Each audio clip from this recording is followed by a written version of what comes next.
بسم الله الرحمن الرحيم والفجر وليال عشر والشفع والوتر والليل إذا يسر هل في ذلك قسم لذي حجر ألم تر كيف فعل ربك بعاد إرم ذات العماد التي لم يخلق مثلها في البلاد وثمود الذين جابوا الصخر بالواد وفرعون ذي الأوتاد الذين طغوا في البلاد فأكثروا فيها الفساد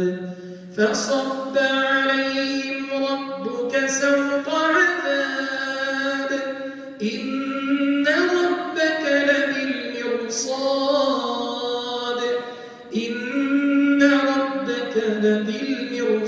لبالمرصاد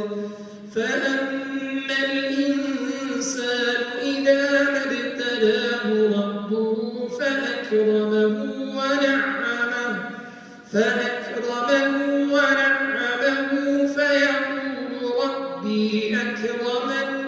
وأما إذا ما ابتلاه فقدر عليه رزقه فيقول ربي أهانن كلا بل لا تكرمون اليتيم ولا تحاضون على طعام المسكين وتأكلون التراث أكلا لما وتحبون المال حبا جما كلا إذا دكت الأرض دكا دكا وجاء ربك والملك صفا صفا وجيء يومئذ بجهنم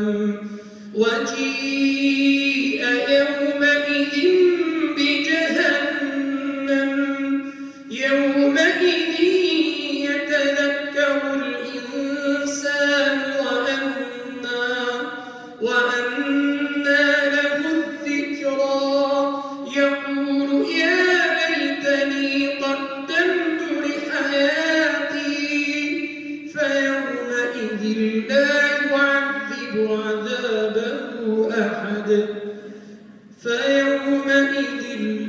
يعذب عذابه